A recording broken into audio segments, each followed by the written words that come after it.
வசனம் அதனுடைய பின்பகுதியை நம்ம இந்த நகையில் பிரிண்ட் பண்ணியிருக்கோம். மேலே வாக்கு தத்தம்னு போட்டிருக்காங்க. நீங்கள் ஆசீர்வாதத்தை சுதந்திரித்துக் கொள்ளும்படி அழைக்கப்பட்டவர்கள் என்று அறிந்து ஆசீர்வதியுங்கள். அந்த முழு வசனத்தை நம்ம படிக்கலாம். 2 பேர் 3ஆம் அதிகாரம் 9ஆம் வசனம். தீமைக்கு தீமையையும் உதாசனத்துக்கு உதாசனத்தையும் சரி கட்டாமல் அதற்கு பதிலாக எல்லாரும் சேர்ந்து சொல்லுவாங்க, நீங்கள் ஆசீர்வாதத்தை சுதந்திரித்துக் கொள்ளும்படி அழைக்கப்பட்டிருக்கிறவர்கள் என்று அறிந்து ஆசீர்வதியுங்கள். இந்த வாக்குத்தத்த அட்டையை முதல்ல பார்த்த உடனே ஒரு ஆள் கேட்டாங்க, இந்த வருஷமும் ஆசீர்வாதமானு கேட்டாங்க.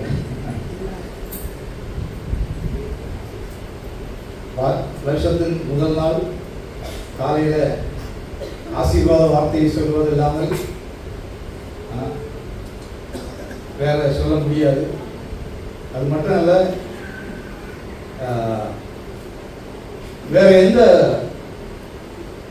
வார்த்தைகளும் சொல்வது சரியில்லை. இந்த உலகம் முழுவதும் கேட்டுக்குள்ளாக கிடக்கிறது, பாவத்துக்குள்ளாக கிடக்கிறது. கேட்டின் மகன் என்று சொல்லக்கூடிய ஒருவன், இந்த உலகத்தின் அதிபதி என்று சொல்லக்கூடிய ஒருவன், அவன் தீமை செய்கிறவன், கேட்டின் அதிபதி. உலகம் முழுவதையும் அந்த கேட்டுக்குள்ளாக வச்சிருக்கு. அப்போ கேட்டுக்குரிய காரியங்களை சபையில பிரசங்கம் பண்றதுக்கு வேண்டிய அவசியம் இல்லை. இயேசு நல்லவர், அவர் ஆசீர்வதிக்கிறவர் என்று சொல்லி ஆசீர்வாத வார்த்தைகளை பேசுவதுதான் நமக்கு மிகவும் பொருத்தமானதாக இருக்கும். ஹல்லேலூயா. முதலாவதாக இந்த வசனத்துல நாம் பார்க்கிறோம், தீமைக்கு தீமையும் உதாசனத்துக்கு உதாசனத்தையும் சரி கட்டாமல் அதற்கு பதிலாக நீங்கள் ஆசீர்வாதத்தை சுதந்திரித்துக் கொள்ளும்படி அழைக்கப்பட்டவர்கள் என்று அறிந்து ஆசீர்வதியுங்கள். இந்த வசனத்தை படிக்கும் போது சரியா நம்ம புரிந்து கொள்வதற்கு கொஞ்சம் கஷ்டமா இருக்கும். ஆங்கிலத்துல படிக்கும் போது கொஞ்சம் கூட ஈஸியா, கொஞ்சம் இங்கிலீஷ் தெரிஞ்சவங்களுக்கு கொஞ்சம் தெளிவாக இருக்கும். NIV வெர்ஷன்ல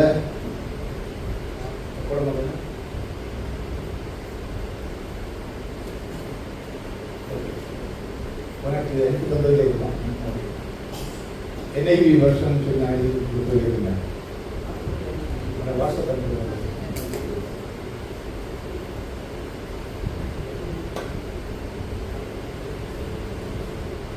அது எப்படி இருக்கும்? Do not repay evil with evil, insult with insult. On the contrary, repay evil with the blessings. Because to this you were called, so that you may inherit a blessing.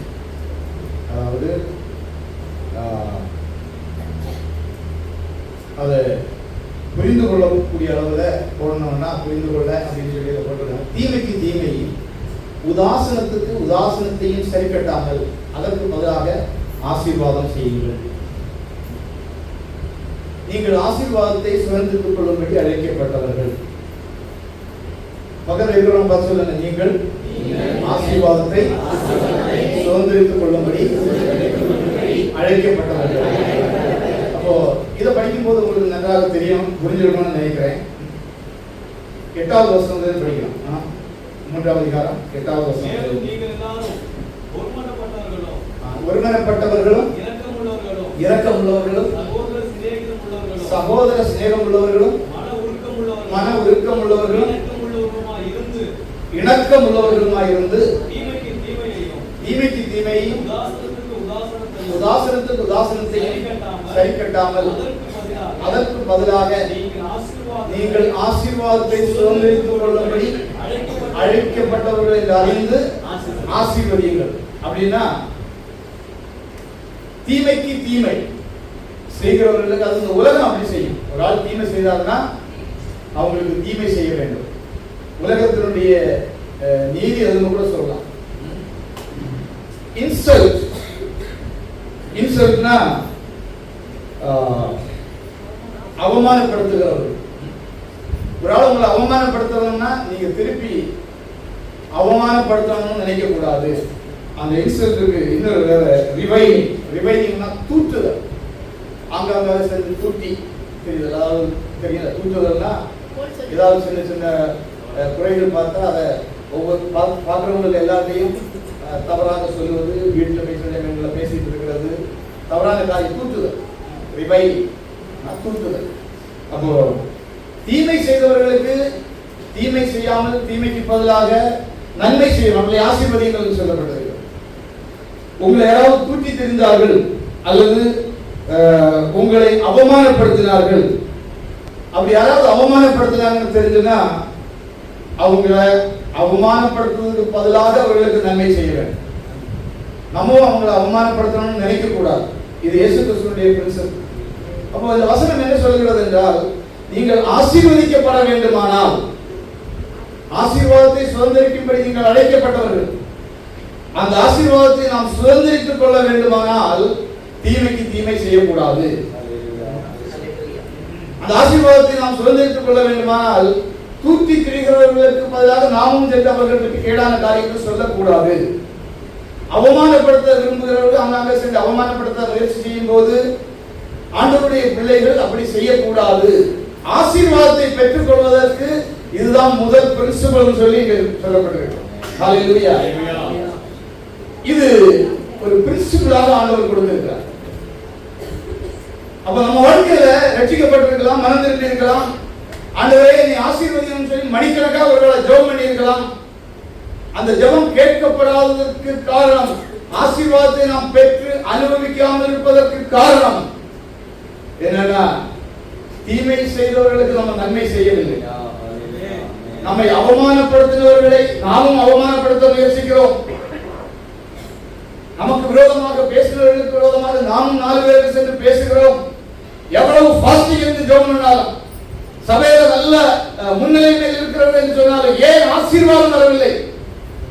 ஆசீர்வாதத்துக்கு ஆண்டவர் காரணமாக வைத்தது. கடந்த வாரத்தில் நம்ம தியானிக்கும் போது பரமண்டல ஜெபத்தை குறித்து படித்தோம், கர்த்தருடைய ஜெபத்தை குறித்து படித்தோம். அந்த கர்த்தருடைய ஜெபத்திலே நாங்கள் எங்கள் கடனாளிகளுக்கு மன்னிக்கிறது போல எங்கள் கடனை, அப்போ நம்ம மன்னித்தாதான் அவர் நமக்கு மன்னிப்பார். ஹல்லேலூயா. இந்த இடத்துலயும் அதே பிரின்சிபல், நாம் ஆசீர்வதிக்கப்பட வேண்டுமானால் மற்றவர்களை நாம் ஆசீர்வதிக்க வேண்டும். ஹல்லேலூயா. மத்தேயு எழுதின சுவிசேஷத்தில் ஆண்டவராகிய இயேசு கிறிஸ்து 5ஆம் அதிகாரத்தில் சொல்லும்போது, ஸ்தோத்திரம், உங்களுடைய சத்துருக்களை நீங்க சிநேகிக்கணும், எதிரிகளை நேசிக்க வேண்டும் என்று சொல்லுகிறார்.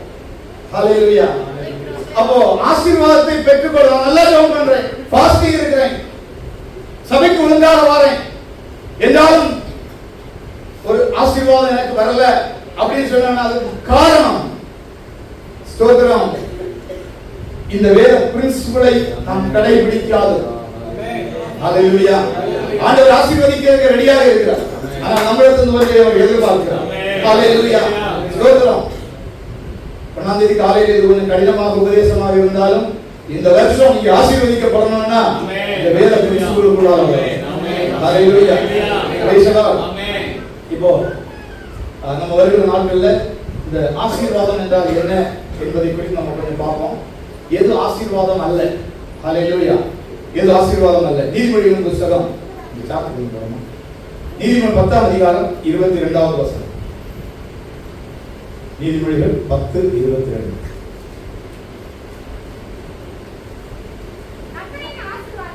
கர்த்தரின் ஆசீர்வாதமே ஐஸ்வர்யத்தை தரும். அப்ப கர்த்தரின் ஆசீர்வாதம் என்று ஒன்று இருக்கிறது. எல்லாரும் கர்த்தரின் ஆசீர்வாதம், கர்த்தரின் ஆசீர்வாதம் ஐஸ்வர்யத்தை தரும். ஐஸ்வர்யம் ஆங்கிலத்தில் rich, it makes you rich. கர்த்தருடைய ஆசீர்வாதம் தான் நம்ம ரிச் ஆயிடலாம் அப்படின்னு சொல்லி. அப்போ நம்ம மிகவும் கவனிக்க வேண்டியது, ஐஸ்வர்யம் ஆசீர்வாதம் அல்ல. ஆமென். ரிச்சஸ் அல்லது பணம், பொருட்கள் ஆசீர்வாதம் அல்ல. ஆமென். எது ஆசீர்வாதம் என்றால் கர்த்தரின் ஆசீர்வாதம் என்று இருக்கிறது. அப்படி நம்ம பார்க்கலாம். கர்த்தரின் ஆசீர்வாதம், இந்த ஐஸ்வர்யம், பணம், பொருட்கள், ரிச்சஸ், இதெல்லாம் கர்த்தருடைய ஆசீர்வாதம் தரக்கூடியது. கர்த்தருடைய ஆசீர்வாதம் நம்மை ஐஸ்வர்யவனாக மாற்றும். ஆனால் ஐஸ்வர்யம் கர்த்தருடைய ஆசீர்வாதம் அல்ல. ஹல்லேலூயா. ஐஸ்வர்யம் கர்த்தருடைய ஆசீர்வாதத்தினால் நாம் பெற்றுக்கொள்ளக்கூடிய ஒன்று. பணம் கர்த்தருடைய ஆசீர்வாதத்தினால் நாம் பெற்றுக்கொள்ளக்கூடிய ஒன்று. ஸ்தோத்திரம். இது போல நிறைய வசனங்கள் இருக்கும். ஆதியாகமம் 26ஆம் அதிகாரம் 12வது வசனத்தை படிக்கலாம். ஆதியாகமம் 26:12. ஈசாக்கு அந்த தேசத்திலே விதை விதைத்தான். கர்த்தர் அவனை ஆசீர்வதித்ததினால் அந்த வருஷத்தில் 100 மடங்கு பலன் அடைந்தான். அப்ப அவனுக்கு கிடைத்த பலன் கர்த்தருடைய ஆசீர்வாதத்தினால் உண்டானது. அந்த பலன் வேற எந்தத்திலையும் வரலாம். கர்த்தருடைய ஆசீர்வாதம் இல்லாமலும் பலன் வரலாம். கர்த்தருடைய ஆசீர்வாதம் இல்லாமலும் ஐஸ்வர்யம் வரலாம். ஆனால் வேற வழிகளும் இருக்கலாம். ஆனால் கர்த்தருடைய ஆசீர்வாதம் ஐஸ்வர்யத்தை தரும். ஸ்தோத்திரம். கர்த்தர் அவனை ஆசீர்வதித்ததனால் 100 மடங்கு அவன் பலன் பெற்றான். 100 மடங்கு அவனுக்கு பலன் கிடைத்தது. ஸ்தோத்திரம். இன்னும் கர்த்தரின் ஆசீர்வாதத்திலிருந்து பெருக்கங்கள் உண்டாகிறது. பெருக்கம் ஒரு ஆசீர்வாதம். ஆடு மாடுகளின் பெருக்கம், ஆஸ்தி ஐஸ்வர்யங்களின் பெருக்கம், இது கர்த்தரின் ஆசீர்வாதம் தரக்கூடிய ஒன்று. வெறும் பெருக்கம் என்பது நம் கர்த்தரின் ஆசீர்வாதம் சொல்ல முடியாது. ஆனால் கர்த்தரின் ஆசீர்வாதம் நமக்கு பெருக்கத்தை தருகிறது. ஹல்லேலூயா. உன் களஞ்சியங்களிலும் உன் கையில் எல்லா வேலையிலும் கர்த்தர் என்னை ஆசீர்வதிப்பார். கர்த்தர் ஆசீர்வதிக்கிறதுனால் நமக்கு என்ன உண்டாகும்னா களஞ்சியத்துல கையில் வேலைகள் எல்லாத்தையும் பெருக்கத்தை தருகிறார். வேற இடத்திலையும் நமக்கு பெருக்கம் உண்டாகலாம். ஆனால் கர்த்தருடைய ஆசீர்வாதம் தரக்கூடிய பெருக்கம் இருக்கிறது. அது அப்போ இந்த ரெண்டையும் நாம் வித்தியாசப்படுத்தியாக நம்முடைய ஐஸ்வர்யம் கர்த்தருடைய ஆசீர்வாதம் எப்போதும் சொல்ல முடியாது. ஆனால் கர்த்தருடைய ஆசீர்வாதம் என்றால் நிச்சயமாக ஐஸ்வர்யம் அதிலிருந்து வரும். நம்ம படிக்கும்போது படிக்கிறோம், அதோட கூட அவர் வேதனையை கூட்ட மாட்டார். ஹல்லேலூயா. அப்போ வேற வழியிலேயே நமக்கு ஐஸ்வர்யம் வரலாம், வேற வழியிலேயும் ஆசீர்வாதங்கள் வரலாம். ஆனால் கர்த்தருடைய ஆசீர்வாதத்திலிருந்து நமக்கு ஐஸ்வர்யம் வரும்போது அந்த ஐஸ்வர்யத்துல வேதனை இருக்காது. Hallelujah. Praise the Lord. Hallelujah. அப்போ இந்த வசனத்தை படிக்கிறோம். இது அதாவது இவைகள் வெறும் ஐஸ்வர்யம், பணம் அல்லது நம்முடைய வேலையிலிருந்து நமக்கு கிடைக்கக்கூடிய உழைப்பின் மூலமாக கிடைக்கக்கூடிய காரியங்கள் எல்லாமே கர்த்தருடைய ஆசீர்வாதம் என்று சொல்ல முடியாது. இவைகள் வேற வழியிலே வரலாம். ஆனால் கர்த்தருடைய ஆசீர்வாதத்திலிருந்து வரக்கூடிய இவைகள் எப்படிப்பட்ட ஆசீர்வாதத்தை கொண்டு வரும் என்பதை நாம் அறிந்து கொள்வோம். ஹல்லேலூயா. அப்போ ஆசீர்வாதம் என்றால் என்ன? கர்த்தருடைய ஆசீர்வாதம் என்றால் என்ன? கர்த்தருடைய ஆசீர்வாதம் என்றால் நாம் பார்க்க முடியாத ஒரு பயங்கரமான தேவ சக்தி அல்லது ஒரு தேவன் நமக்கு கொடுக்கக்கூடிய ஒரு ஆற்றல் அல்லது தேவன் நமக்கு கொடுக்கக்கூடிய ஒரு வல்லமை. அதான் கர்த்தருடைய ஆசீர்வாதம். அதை பார்க்க முடியாது. இப்போ உதாரணமா நம்ம வெளியே நிற்கும் போது காற்று அடிக்கும். காற்று அடிச்சுன்னா நம்ம சரீரத்துல அந்த காற்று படுறதுனால நம்ம அந்த காற்றை உணர முடியும்.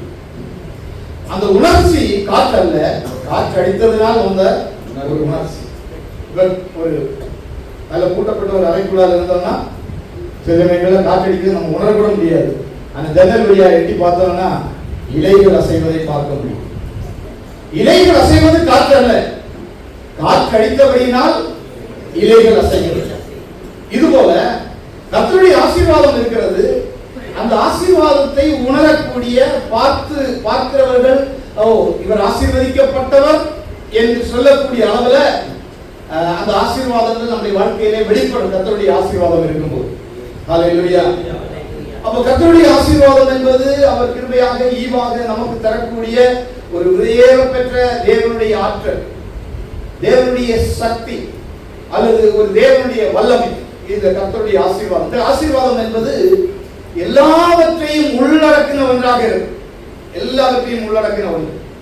இப்ப ஆபிரகாமை குறித்த ஆண்டவர் நம்ம வேதாகமத்தில் படிக்கும் போது தேவன் அவனை சகல காரியங்களிலும் ஆசீர்வதித்திருந்தார். எல்லாவற்றிலும் அவனை ஆசீர்வதித்திருந்தார். ஹல்லேலூயா. அப்ப கர்த்தருடைய ஆசீர்வாதம் என்பது அந்த என்ன சொல்லுவாங்கன்னா the prosperity கர்த்தருடைய ஆசீர்வாதம் ப்ராஸ்பெரிட்டியை கொண்டு, ப்ராஸ்பெரிட்டின்னு சொல்லக்கூடியது எல்லா விதத்திலும் உண்டாகக்கூடிய ஒரு ஆசீர்வாதம். அந்த ப்ராஸ்பெரிட்டி என்கிறதான வார்த்தையினுடைய பேஸ் எங்க இருக்குன்னா சமாதானம். எபிரேய லாங்குவேஜ்ல ஷாலோம், ஷாலோம் என்றால் சமாதானம். ஆசீர்வாதம் வருகிறதும் நம்ம சொல்றோம், ஆனா அந்த ஷாலோம் இல்லாவிட்டால் ப்ராஸ்பெரிட்டியை நம்ம ப்ராஸ்பர் நம்ம கேட்கிறோம்.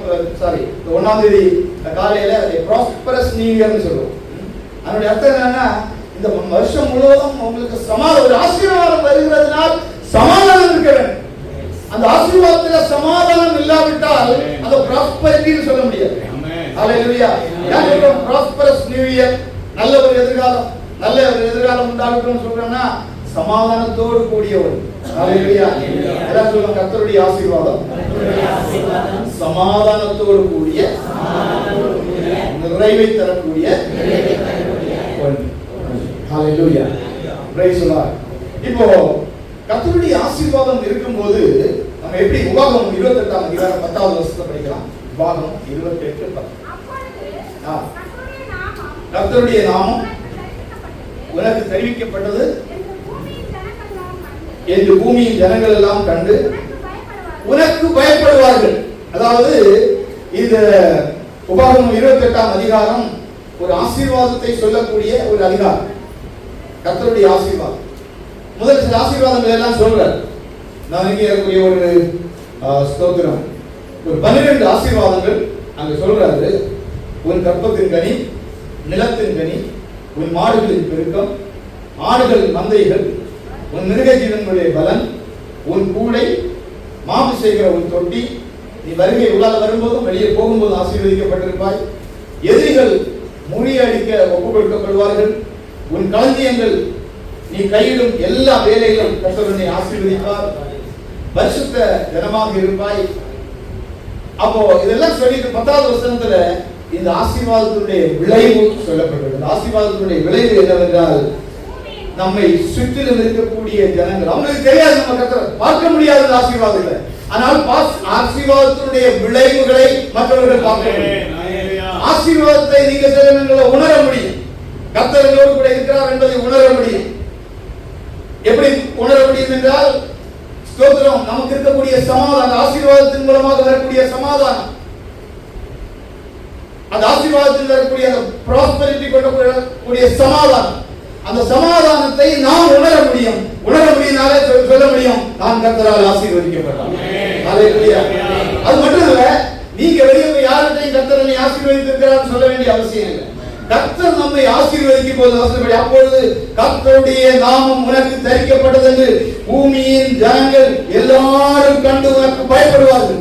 கர்த்தருடைய ஆசீர்வாதம் தலைமையில இருக்குது அப்படின்னா மற்ற ஜனங்கள் எல்லாம் கர்த்தரால் ஆசீர்வதிக்கப்பட்டது என்று சொல்லி என்ன செய்வாங்க? பயப்படுவாங்க, பயப்படுவாங்க. ஹல்லேலூயா. இப்போ நம்ம ஆதியாகமம் ஈசாக்கை குறித்து சொல்லப்பட்ட வேத பகுதிகள் எல்லாம் ஆதியாகமம் புத்தகம் 26ஆம் அதிகாரம், ஆதியாகமம் 26 12 முதல் வசனங்கள் ஒன்று படிக்கலாம். 12 நம்ம படிச்சோம். ஈசாக்கு அந்த தேசத்தில் இதை வைத்தான். பாருங்க, கர்த்தர் அவனை ஆசீர்வதித்ததினால், கர்த்தருடைய ஆசீர்வாதம், கர்த்தருடைய ஆசீர்வாதம் அவனோடு கூட இருந்தபடினால் அந்த ஆசீர்வாதம் அந்த வருஷத்தில் அவனுக்கு 100 மடங்கு பலனை கொண்டு வந்தது. அடுத்த வசனம், அப்போ அவன் ஐஸ்வர்யவனாகி வர வர விருத்தி அடைந்து மகா பெரியவனானான். பாருங்க, அவன் வர வர விருத்தி அடைந்து பெரியவனான், மகா பெரியவனானான். இந்த சரித்திர சம்பவத்தை நீங்க படிக்கும் போது ஈசாக்கு அந்த குடியிருந்த தேசத்தில் மழை இல்லாமல் இருந்தது. அந்த மழை இல்லாத நாட்கள்ல அவன் விதை விதைத்தான். கர்த்தருடைய ஆசீர்வாதம் அவனோடு கூட இருந்தபடினால் அவன் 100 மடங்கு பலன் பெற்றான். ஹல்லேலூயா. கர்த்தர் அவனை ஆசீர்வதித்தவன் 100 மடங்கு பலன் பெற்றான். பலன் பெற்றது, அவன் பலன் பெற்றான், அவன் அனுபவிக்கிறான். இப்போ மற்றவங்க எல்லாம் பார்க்கிறாங்க. எப்படி பார்க்கிறாங்க? அவன் விருத்தி அடைகிறான். ஒவ்வொரு நாளும் வாழ்க்கையில என்ன வருது? விருத்தி வருது. மழை இல்லாத காலம், செழிப்பற்ற காலம், மழையே இல்லை. அவன் 100 மடங்கு பலன் அடைந்தது மட்டும் இல்ல, எல்லா பக்கத்திலும் அவன் விருத்தி அடைகிறான். விருத்தி அடைய, he becomes prosper. Hallelujah. அது மட்டும் இல்ல, விருத்தி அடைவது மட்டும் இல்ல, மகா பெரியவன். எப்படி தெரியும் மகா பெரிய? மற்றவங்க எல்லாம் பார்க்கறாங்க, இவன் மகா பெரியவன் ஆகிக்கொண்டே வருகிறான். ஹalleluya. இப்போ அந்த தேசத்தில் உள்ள ஜனங்கள் எல்லாம் பார்த்து அவனை பார்த்து பொறாமை கொள்ளுகிறார். ராஜா முதல் கீழே இருக்கக்கூடிய ஜனங்கள் எல்லாரும் அவனை பார்த்து பொறாமை கொண்டு சொன்னாங்க, நீ இந்த இடத்தை விட்டு போய்விடு. ஹalleluya. நான் சொன்னேன், கர்த்தருடைய ஆசீர்வாதம் உங்கள் மேல் இருக்கும்போது, ஒருவேளை உங்களுடைய அபிவிருத்தியை கண்டு உங்களுடைய ஆசீர்வாதத்தை நீங்கள் எப்படி ப்ராஸ்பராக இருக்கிறீர்கள் என்பதை பார்த்து, அல்லது நீங்கள் எப்படி பெரியவர்களாகி படிப்படியாக வளர்ந்து கொண்டு வருகிறீர்கள் பார்த்து சத்துரு, எதிரிகள் அல்லது உலக மக்கள் உங்கள் மேல் பொறாமை கொள்ளலாம். அப்படி பொறாமை கொண்டாலும் கர்த்தருடைய ஆசீர்வாதம் உங்களை விட்டு மாறி போகுது. அவன் தோற்றான், அவன் ஓடி போனா கர்த்தருடைய ஆசீர்வாதம் அவனோடு கூட இருந்தபடியால் பக்கத்தில் போய் திறவு தோன்றான். திறவு அங்கேயும் தண்ணீர் வருகிறது.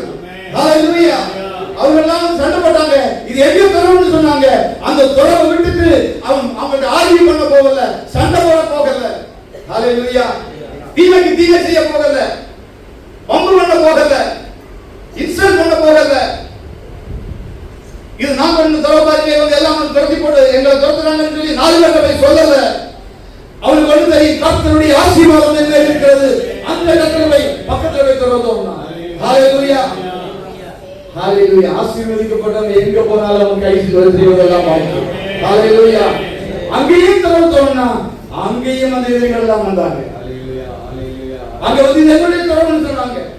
ஹalleluya. அங்கேயும் அவன் வாக்குவாதம் பண்ண போகவில்லை. அது என்னதான் பேர் சொல்லுவாங்க? இயேசுவுக்கு சித்தனா.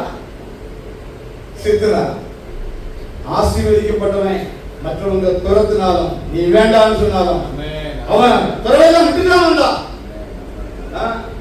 அது அவனுடைய கையில உழைப்பு இருந்தது. அவனுடைய கூட இருந்தவங்க எல்லாம் துறவு தோண்டி இருப்பாங்க, கஷ்டப்பட்டு இருப்பாங்க. ஒருவேளை அவங்க எல்லாம் சொல்லி இருக்கலாம், ஐயா நாங்க கஷ்டப்பட்டு துறவை தோண்டணும், அவங்க ஆர்கியூபடி அவங்களை துரத்தி விட்டுருங்க. இல்ல, இயேசுவுக்கு சித்தனா வேண்டாம், வாக்குவாதங்கள் வேண்டாம், நம்ம அடுத்த இடத்துக்கு போவோம். ஹalleluya. அங்க போய் துறவு தோண்டினான், அங்கேயும் தண்ணீர் வந்தது. ஹalleluya. அப்புறம் அவங்க வாக்குவாதம் பண்ண வரல. கர்த்தரால் ஆசீர்வதிக்கப்பட்டவன் எங்கு சென்றாலும் ஹalleluya ஸ்தோத்திரம். ஹalleluya. கர்த்தருடைய ஆசீர்வாதம் மாறி போகாது. ஒருவேளை நஷ்டங்கள் உண்டாகலாம், இழப்புகள் உண்டாகலாம், கர்த்தர் மேல் அவருடைய ஆசீர்வாதம் இருந்தபடியினால் அவன் எங்கெல்லாம் போய் திறவு தோண்டானோ அந்த இடங்களில் எல்லாம் தண்ணீர் வந்தது. ஹalleluya. 26ஆம் அதிகாரம் 19 முதல் வசனங்களை படிக்கலாம் சீக்கிரமாக. அந்த சம்பவம்தான்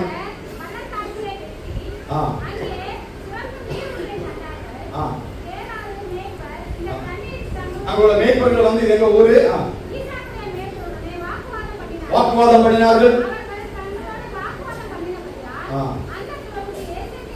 அவங்க வந்து வாக்குவாதம் பண்ணாங்க, இது எங்களோட திருப்பி வாக்குவாதம் பண்ண போறது எல்லாம் திருப்பி அடுத்த வருஷம் படிங்க வேறொரு திறமை எடுத்தார்கள். ஹalleluya.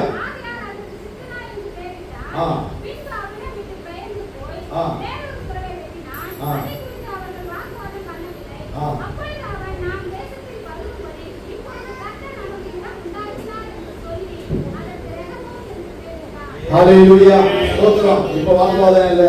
ஹalleluya. நம்ம தொடர்ந்து படிக்கும் போது அதே அதிகாரத்துல பின்பகுதியில வரும்போது இவங்க யாரெல்லாம் அந்த வாக்குவாதம் பண்ணாங்களோ, யாரெல்லாம் இவங்க துரத்தி விட்டாங்களோ, அந்த துரத்தி விட்ட அதிபதி, ராஜாக்கள், அவங்க கூட உள்ளவங்க எல்லாரும் ஒரு டீமா வராங்க.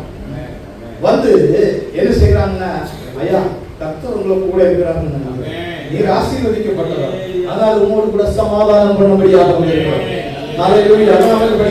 அப்பொழுது கர்த்தருடைய நாமம் உனக்கு தரிக்கப்பட்டது என்று பூமியின் ஜனங்கள் எல்லாரும் கண்டு உனக்கு பயப்படுவார்கள்.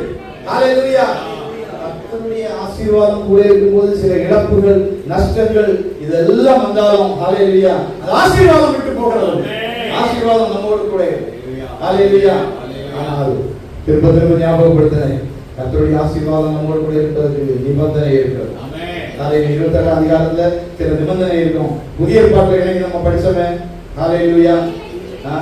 எல்லாம் செய்யக்கூடாது, தீமைக்கு தீமை செய்யக்கூடாது, இன்சல்ட் பண்ணக்கூடாது, அவமானப்படுத்தக்கூடாது, திருப்பி செய்யக்கூடாது, தூக்கி திரியக்கூடாது சென்று கர்த்தர் நிச்சயமாக ஆசீர்வதிப்பார்.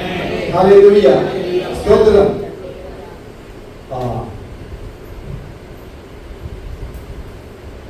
அதுபோல நான் படிக்கும்போது அவன் பற்றி சொல்லும்போது அவன் மகா பெரிய ஆளாயிட்டான்.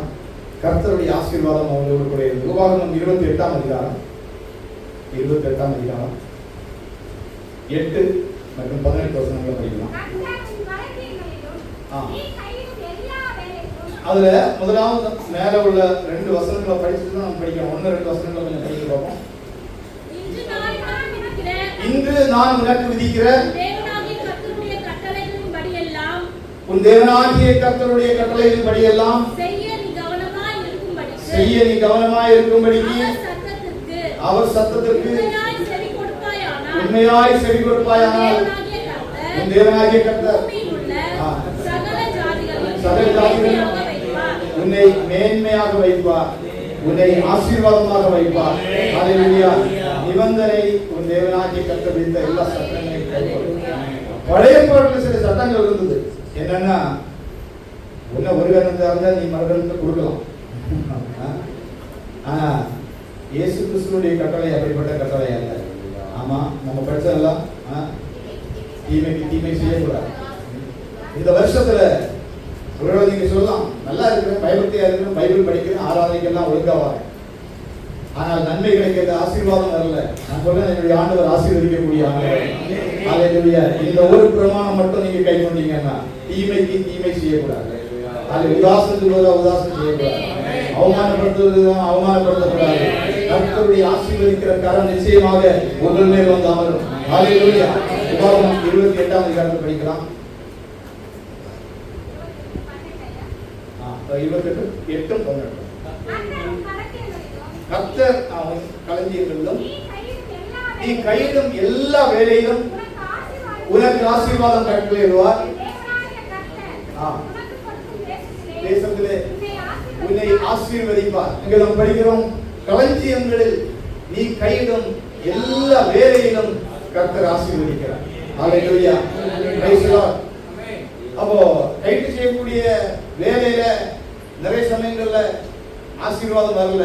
ஏதோ ஒண்ணு செய்கிறோம், நஷ்டமா போகுது, இழப்பாகுது. சிலவங்க சொல்லுவாங்க, கைகள் ஒன்றும் தொடங்கலன்னு சொல்லுவாங்க. ஜெர்மனி தான் பார்க்கறேன், பாஸ்டிங் எல்லாம் தான் பார்க்கறேன். எது செய்தாலும் நஷ்டம், எது செய்தாலும் இழப்பு. ஸ்தோத்திரம். காரணம், நம்முடைய கேரக்டர் சேஞ்ச் மிகவும் முக்கியமானது கிறிஸ்தவ வாழ்க்கையில. ஸ்தோத்திரம். பழைய பாட்டின் சட்டத்திட்டங்களை இல்லை, புதிய பாட்டில் இயேசு சின்ன சட்டத்திட்டங்கள் கடைபிடிப்பதற்கு கொஞ்சம் கடினமானவை. மனப்பூர்வமா நம்ம ஒரு ஆளை மன்னித்தோம், ஒரு ஆள் நம்ம இன்சல்ட் பண்ணி பேசுறாரு, அவரை நம்ம ஆசீர்வதித்தோம். ஆண்டவரே மனப்பூர்வமா அவங்களை ஆசீர்வதிங்க, எந்த தீமையும் செய்ய போமாங்க. அப்படி மனப்பூர்வமா நீங்க தீர்மானம் எடுத்தீங்கன்னா கர்த்தருடைய ஆசீர்வாதம் நம்ம இருப்பதை நீங்கள் காண முடியும். ஹல்லேலூயா. ஸ்தோத்திரம். ஹல்லேலூயா. நம்ம இப்படி படிக்கும்போது கர்த்தர் ஆசீர்வதித்த கர்த்தருடைய ஆசீர்வாதம் இருக்கும்போது மற்ற ஜனங்கள் நம்மை கண்டுகொள்வார்கள். இப்போ ஆதியாகமத்தின் புத்தகத்தை நாம் படிக்கும்போது 12ஆம் அதிகாரத்துல கர்த்தர் ஆபிரகாமை அழைக்கிறார். 12:1-2 வசனங்களை படிக்கும்போது கொஞ்சம் படிக்க பார்க்கலாம்.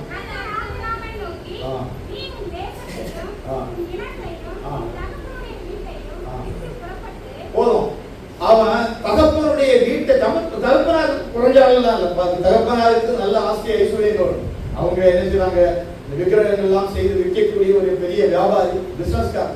ஆண்டவர்கள் உங்க தகப்பன் வீட்டை எல்லாம் விட்டுட்டு நான் எனக்கு காண்பிக்கும் இடத்துக்கு போகணும். அப்ப ஆபிரகாம் வரும்போது அவனுடைய சொத்து சுதந்திரங்கள், ஆஸ்திகள், தகப்பனுக்குள்ள ஐஸ்வர்யங்கள் எல்லாவற்றையும் விட்டுட்டு அவன் தனியாக வந்தான். ஹல்லேலூயா. தனியாக அவன் புறப்பட்டு வந்தான். அவன் ஆண்டவருடைய வார்த்தைக்கு கீழ்ப்படிந்தபடினால 1-2 வசனங்கள்ல கர்த்தர் கொடுக்கக்கூடிய ஆசீர்வாதங்களை நம்ம படிக்கிறோம். ஹல்லேலூயா. அவன் அப்படி கர்த்தருடைய ஆசீர்வாதத்தோடு கூட கடந்து வருகிறான். 13ஆம் அதிகாரத்தில் நாம் படிக்கும்போது 13ஆம் அதிகாரம் அடுத்த அதிகாரம் 2வது வசனத்துல படிக்கும்போது படிக்கிறோம் அவன் எப்படி ஆனான்னு படிக்க பார்க்கலாம். மிருக ஜீவன்களும் வெள்ளியும் பொன்னுமான ஆஸ்திகளை உடையவனானான். எப்படி ஆனான்? வெறும் கையோடு வந்தவன். ஹல்லேலூயா. கர்த்தருடைய ஆசீர்வாதம் கூட இருக்கும்போது ஸ்தோத்திரம், எல்லாத்தையும் இழந்து கொண்டு வந்தாலும் கர்த்தருடைய ஆசீர்வாதம் ஐஸ்வர்யவானாக்கும். ஹல்லேலூயா. கர்த்தருடைய ஆசீர்வாதம் அவனை பெரியவனாக்கும். அவனை பற்றி சொல்லப்பட்டிருக்கிறது, அவன் பெரிய சீமானாக இருந்தான், ஒரு ராஜாவை மாதிரி இருந்தான். அவனுடைய ஆரம்பம் ஒன்றும் இல்லாத ஆரம்பம், எல்லாவற்றையும் விட்டு கொண்டு வந்த ஆரம்பம். ஆனால் அவன் கர்த்தருடைய ஆசீர்வாதம் இருந்தது. கர்த்தருடைய ஆசீர்வாதம் இருந்தபடியினால் மிருக ஜீவன்களும் வெள்ளி பொன்னுமான சகல ஆஸ்திகளையும் உடைய ஒரு பெரிய சீமானாக விளங்கினான். ஹல்லேலூயா, ஸ்தோத்திரம். எல்லா ஆசீர்வாதங்களையும் ஆண்டவர் கொடுத்து விட்டார். கடைசியாக அவனுக்கு ஒரு மகன் வேணும், ஒரு பிள்ளை வேணும். அதற்காக அவன் ஜெபித்துக் கொண்டிருந்தான். ஸ்தோத்திரம். வயது ரொம்ப ஆயிட்டது, நம்பிக்கையெல்லாம் இழந்து போச்சு. சாராய்க்கு அவருடைய கற்பம் தரிக்கக்கூடிய கற்பத்தினுடைய பலன் எல்லாம் அற்று போயிற்று. இனி ஜீவன் உண்டாகுமா, இனி ஒரு பிள்ளை பிறக்குமா என்கிற காரியங்கள் எல்லாம் கேள்விக்குறியாயிற்று. அவங்க முடிவுக்கு வந்துட்டாங்க, ஒரு அளவுல முடிவுக்கு வந்துட்டாங்க. இனி நமக்கு பிள்ளை பிறக்காதனால இன்னொரு வெளியே பிள்ளையை பார்த்துக்கிடுவான்னு சொல்லி அந்த நம்பிக்கை எல்லாம் இழந்த சூழ்நிலையிலும் ஹல்லேலூயா, கர்த்தருடைய ஆசீர்வாதம் கூட இருக்கும்போது அவர் இயற்கைக்கு அப்பாற்பட்ட விதத்திலே இயற்கையின் சூழ்நிலைகள் எல்லாம் நின்று போனாலும் இனி முடியாது என்று சொன்னாலும் சாராளை பார்த்து நகைத்தால் எனக்கு இது பிள்ளை கிடைக்கிறதா சொல்லி ஹல்லேலூயா, அப்படிப்பட்ட சூழ்நிலைக்குள்ளாக சென்றாலும் கர்த்தருடைய ஆசீர்வாதம், அவர் ஆசீர்வதித்த ஆசீர்வாதம் நம்ம தலையில இருக்கும்போது அது ஒருபோதும் மாறி போவதில்லை. அது எத்தனை வயதானாலும் இயற்கைக்கு அப்படி அசாத்தியம் என்று சொன்னாலும் கர்த்தருடைய ஆசீர்வாதம் தலையில இருக்கும்போது அது குறித்த காலத்தில் ஹல்லேலூயா பிள்ளையை பிறப்பிக்கும். ஆமென். ஹல்லேலூயா, சந்ததியை உண்டாக்கும். ஆமென். ஹல்லேலூயா. கர்த்தருடைய ஆசீர்வாதம் ஹல்லேலூயா சந்ததிகளை உண்டாக்கக்கூடிய ஆசீர்வாதம். ஹல்லேலூயா, ஸ்தோத்திரம். இன்னும் நம்ம தொடர்ந்து இந்த ஈசாக்கு, யாக்கோபு, யோசேப்பு இவர்களை கர்த்தர் ஆசீர்வதித்தபடியினால் அவர்கள் எப்படிப்பட்டவர்களாக மாறினார்கள், எந்த நிலைமையிலிருந்து எந்த நிலைமைக்கு அவர்கள் மாறினார்கள். ஹல்லேலூயா, தியானம் பண்ணும்போது நம்ம தொடர்ந்து படிக்கலாம். கர்த்தர் நமக்கு உதவி செய்வார். ஸ்தோத்திரம். ஹல்லேலூயா. யார் தூங்கலடா? பேசலா. ஹல்லேலூயா. ஆமென். எல்லாம் தூங்குங்க. ஹல்லேலூயா. ஹல்லேலூயா. பேசலா. ஹல்லேலூயா. அப்போ இன்னைக்கு நம்ம இதை புரிந்து கொள்ள வேண்டும். கர்த்தர் நம்மை ஆசீர்வதிக்கிறார். ஸ்தோத்திரம்.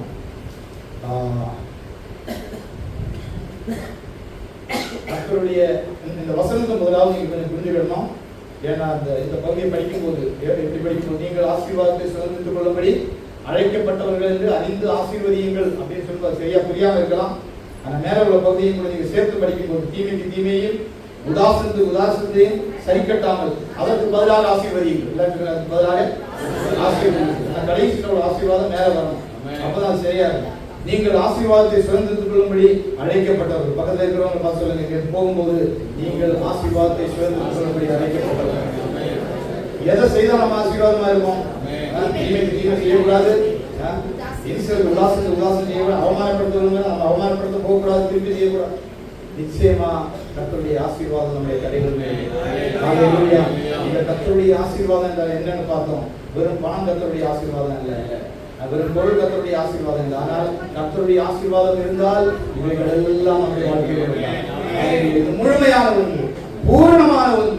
ஹல்லேலூயா, ஸ்தோத்திரம். இந்த கர்த்தருடைய ஆசீர்வாதத்துக்கு தனியா ஒரு டெஃபினிஷன் கொடுக்க முடியாது. ஆனா இது ஒரு பயங்கரமான தேவனுடைய ஆற்றல், ஒரு வல்லமை ஒரு நபருடைய மேல் வந்து அமர்கிறது தான் கர்த்தருடைய ஆசீர்வாதம். ஸ்தோத்திரம். ஹல்லேலூயா. இது பார்க்க முடியாத ஒன்று. நான் எனக்கே தெரியாது மேல கர்த்தருடைய ஆசீர்வாதம் இருக்கான்னு சொல்லி. ஆனால் சில சம்பவங்கள் நடக்கும்போது நான் அதை உணர முடியும். அது மற்றவர்களுக்கு தெரியாது. ஆனால் அதனுடைய பலன், ஆசீர்வாதத்தின் பலன் வெளியே வரும்போது ஹல்லேலூயா சுற்றிலும் இருக்கிறவங்க எல்லாரும் பார்ப்பாங்க, இவர் கர்த்தரால் ஆசீர்வதிக்கப்பட்டவர். ஹல்லேலூயா. இருக்கிற பகுதியில நீங்கள் ஆண்டவரால் ஆசீர்வதிக்கப்பட்டவர்களா இல்லையா என்பதை உங்களுடைய தெருவர்கள் பார்க்க வேண்டும். உங்களை பார்க்கிறவர்கள் அறிய வேண்டும். கர்த்தரால் பயப்படுவாங்க. கர்த்தருடைய ஆசீர்வாதம் உள்ள நடந்து போனா பயப்படுவாங்க. அவனுக்கு எதிராக அவனு பேசுறதுக்கு, அவனை இன்சல்ட் பண்றதுக்கு, அவனை தீமை செய்வதற்கு பயப்படுவாங்க. ஹல்லேலூயா, ஸ்தோத்திரம். ஹல்லேலூயா. கர்த்தருடைய ஆசீர்வாதம் சொல்லி முடிச்சு. கர்த்தருடைய ஆசீர்வாதம், கர்த்தருடைய ஆசீர்வாதம் ஐஸ்வர்யம், அதாவது நம்ம ரிச் ஆகும், அப்போ நம்ம கர்த்தருடைய ஆசீர்வாதம் பணத்தை தரும், உற்சாகம் அப்படின்னு சொல்லிட்டு ஆண்டவரே, ஏன்னா இது கர்த்தருடைய ஆசீர்வாதம் நம்ம தெரியாம இருந்தோம்னா, எனக்கு இருக்கக்கூடிய ஐஸ்வர்யம், எனக்கு இருக்கக்கூடிய பணம் பொருள் கர்த்தர் தந்த ஆசீர்வாதம் நம்ம தெரியாம இருந்தோம்னா என்ன செய்வாங்கன்னா இந்த ஐஸ்வர்யத்தை தேடி நம்ம போவோம். கர்த்தருடைய ஆசீர்வாதத்தை விட்டுருவோம். புரியுதா? ஹல்லேலூயா, ஸ்தோத்திரம். அதனாலதான் நம்ம சங்கீதம் 62:10 படிக்கிறோம், ஐஸ்வர்யம் விருத்தியானால் அதுக்கு மேல கண் வைக்க கூடாது. எங்க கண் இருக்காங்கன்னா கர்த்தருடைய ஆசீர்வாதத்துக்கு மேல இருக்கு. ஹல்லேலூயா. அந்த ஆசீர்வாதத்துக்குள்ள எல்லாமே இருக்குது. ஹல்லேலூயா. அதுக்கு மேலதான் நம்முடைய ஆசீர்வாதம். இப்போ வந்து ஸ்தோத்திரம், இந்த ஒரு பழமொழி சொல்லுவாங்க, என்னன்னா பசியா இருக்கிறவனுக்கு மீன் கொடுக்க கூடாது, என்ன செய்யணும்? மீன் பிடிக்க கத்து கொடுக்கணும். இப்போ வந்து யாராவது பசின்னு வராங்க, பசியா வரவன்ட்டு எனக்கு 2 ஆப்ஷன் இருக்கு. தம்பி, உனக்கு வேணா இப்போ நான் சாப்பாடு தந்துடுறேன், இல்லை உனக்கு ஒரு வேலை வாய்ப்பை கூட ஏற்படுத்தலாம், இதுல எது வேணும் அப்படின்னு சொல்லி அவன் எனக்கு பசியா இருக்கு சாப்பாடு தான் வேணும்னா டெய்லி ஒவ்வொரு டோரா சாப்பாட்டுக்கு போக வேண்டியது. எனக்கு ஒரு வேலை இருக்குது, அந்த வேலையை தாரேன்னு சொன்னா அவன் அதை ஏற்றுக்கொண்டான்னா ஒருவேளை அப்ப கொஞ்சம் பசிக்கலாம், அவன் போஷிக்கப்படுவான், அவனுடைய குடும்பம் போஷிக்கப்படும், அவனுடைய தேவைகள் எல்லாம் சந்திக்கப்படும். ஹல்லேலூயா. அப்போ இது ரொம்ப முக்கியமானது. எது முக்கியமானது? கர்த்தரின் ஆசீர்வாதத்தை தேடணும், பணத்தை தேடக்கூடாது. கர்த்தரின் ஆசீர்வாதத்தை தேடணும், ஐஸ்வர்யத்தை தேடக்கூடாது. கர்த்தரின் ஆசீர்வாதத்தை தேடணும். ஹல்லேலூயா, ஸ்தோத்திரம். பெருக்கத்தை பெருக்கம் பெருக்கம் பெருக்கம்னு சொல்லிட்டே இருக்க கூடாது. சில காரியங்கள்லாம் ஒருவேளை நடக்கலாம். என்னது வாயின் அறிக்கைன்னு சொல்றாங்க, ஆண்டவரை விட்டுள்ள வாயின் அறிக்கையில சில காரியங்கள் நடக்கலாம், ஆனா அது கர்த்தருடைய ஆசீர்வாதமா இருக்காது. ஹல்லேலூயா. நான் பெரியவனாவேன், நான் உயர்வேன், கர்த்தருடைய ஆசீர்வாதம் இல்லாம நீ எவ்வளவு உயர்ந்தாலும் பிரயோஜனம் இல்லை, எவ்வளவு பணம் எடுத்தாலும் பிரயோஜனம் இல்லை. ஆகையினால் நம்ம எதை கேட்க வேணும்னா கர்த்தருடைய ஆசீர்வாதத்தை கேட்கணும். அந்த ஆசீர்வாதத்துக்குள்ள எல்லாமே இருக்கு. ஹல்லேலூயா, ஹல்லேலூயா. அப்போ இதை எப்படி இந்த கர்த்தருடைய ஆசீர்வாதத்தை பெற்றுக்கொள்வதையும் கூட நம்ம கொஞ்சம் பார்த்துடலாம். உபாகமம் 8:18 வசனம். உபாகமம் 8:18. அப்போ கர்த்தருடைய ஆசீர்வாதம் சொல்லி முட்டி போட்டு ஃபாஸ்டிங் இருந்து ஆண்டவரே நீ ஆசீர்வதியும் ஆசீர்வதியும் ஆசீர்வதியும் அப்படின்னு சொல்லி ஆண்டவர் ஆசீர்வதிக்க சித்தமாக இருக்கிறார். படிக்க பார்க்கலாம். உன் தேவனாகிய கர்த்தரை நினைப்பாயாக, அவரே உன் பிதாக்களுக்கு ஆணையிட்டு கொடுத்த தம்முடைய உடன்படிக்கையை உறுதிப்படுத்தும்படி இந்நாளில் உனக்கு உண்டாயிருக்கிறது போல ஐஸ்வர்யத்தை சம்பாதிக்கிறதற்கான பலனை உனக்கு கொடுக்கிறவர். ஹல்லேலூயா. ஐஸ்வர்யம் எப்படி வருது? முட்டி போட்டு ஃபாஸ்டிங் இருந்ததால ஐஸ்வர்யம் வராது. ஐஸ்வர்யம் அறிக்கை பண்ணனால வராது. அவர் பலனை தருகிறார் ஐஸ்வர்யத்தை சம்பாதிக்கிறது. ஹல்லேலூயா. அவர் ஒரு பிரின்சிபல் வைத்திருக்கிறார். நம்ம ஐஸ்வர்யவான்கள் ஆக்குவதற்கு நல்ல பலன், ஆரோக்கியம், நல்ல ஞானம், அறிவு, புத்தி இவை எல்லாவற்றையும் கொண்டு நம்ம ஐஸ்வர்யவான் அதுக்கு ஆண்டவருடைய பிரின்சிபலாக வைத்திருக்கிறார். ஹல்லேலூயா. அப்போ கர்த்தருடைய ஆசீர்வாதம் நம்ம இருக்கும்போது இவை எல்லாவற்றிலும் நாம் ப்ராஸ்பர்னா சமாதானம் நமக்குள்ளார இருக்கு. ஹல்லேலூயா. ஆசீர்வாதம் வரும், அதனால சமாதானம் இருக்கும். மற்றது ஆசீர்வாதம் வரும், சமாதானம் இருக்காது, சண்டை இருக்கும். நான் பொதுவாக சொல்றேன், கர்த்தருடைய ஆசீர்வாதமே ஐஸ்வர்யம், அதோடு கூட வேதனையை கூட்டா. இப்ப ஆசீர்வாதம் வந்திருக்கு, பணம் எல்லாம் நிறைய இருக்குது, ஆனா கோர்ட்ல ஒரு கேஸ் இருக்கு, வாரந்தோறும் போய் போலீஸ் ஸ்டேஷன்ல போய் சைன் பண்ணணும், அல்லது 4 வக்கீலுக்கு பே பண்ணிட்டே இருக்கலாம், அல்லது வீட்டில் ஏதாவது பிரச்சனை, ஐஸ்வர்யம் இருக்கான பிரச்சனை, அவர் வேதனையை கூட்ட மாட்டார். ப்ராஸ்பெரிட்டி என்று சொல்லும் போதே சமாதானத்தோடு கூடிய ஆசீர்வாதம். அதுல இருந்து கண்டுபிடிச்சிடலாம், இது கர்த்தருடைய, நம்ம ஃபீல் பண்ண முடியும். ஹல்லேலூயா. மற்றவங்களும் பார்ப்பாங்க, வீட்டுக்குள்ளார ஒரே அடிக்கடி சண்டை, ஆனா நல்ல வசதியா இருக்கிறாங்க அப்படின்னு சொன்னா அந்த ஆசீர்வாதத்துக்கு சந்தேகம், கர்த்தருக்கு அந்த ஆசீர்வாதமா இல்ல வேற வழியா அந்த ஆசீர்வாதமா நம்ம செக் பண்ணோம். ஹல்லேலூயா. நாம் தொடர்ந்து வருகிற நாட்களில் இதை குறித்து தியானிப்போம். பேசலாம். எத்தனை பேருக்கு அந்த வசனம் நல்லா புரிஞ்சிருக்குது? எத்தனை பேர் ஆசீர்வதிக்கப்படணும்னு விரும்புறீங்க?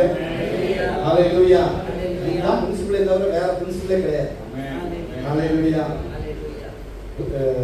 நம்ம உபாகமத்தின் புத்தகத்தில் படித்தோம், அவருடைய கட்டளைகள்லாம் கை கொண்டு அதுபடி நம்ம நடக்கணும். நீங்கள் இயேசு கிறிஸ்துக்கு ஒரு கட்டளை கொடுத்திருக்கிறார். அவருடைய கட்டளை அது நல்ல அருமையான கட்டளை. ஹல்லேலூயா, பிரைஸ் தி லார்ட். தீமைக்கு தீமை செய்யக்கூடாது, உதாசனத்துக்கு உதாசனம் பண்ணக்கூடாது. இதெல்லாம் நம்ம ஒரு தீர்மானம் எடுத்திருந்தா இது நம்ம அப்படி செய்கிறவங்க நம்ம ஆசீர்வதிக்கணும். அப்படி ஆசீர்வதித்தோம் என்றால் நாம் ஆசீர்வாதமாக இருக்கிறோம். நம்மை ஆசீர்வதிப்போம், நம்மை உயர்த்துவோம். ஹல்லேலூயா. இந்த சரியான பிரின்சிபிளை கடைபிடித்து நம்ம ஹல்லேலூயா தேவனுடைய ஆசீர்வாதத்தை பெற்றுக்கொள்ள கர்த்தர் நமக்கு உதவி செய்வாராக. நம்ம எல்லாரும் இருக்கிறார்கள், எழுந்து இருக்கிறார். ஹல்லேலூயா, பிரைஸ் தி லார்ட். ஹல்லேலூயா. நன்றி இயேசுவே, நன்றி ஆண்டவரே, நன்றி அப்பா. நன்றியோடு துதிக்கிறோம், ஸ்தோத்திரிக்கிறோம், ஸ்தோத்திரிக்கிறோம், ஸ்தோத்திரிக்கிறோம். ஹல்லேலூயா, ஹல்லேலூயா, ஹல்லேலூயா.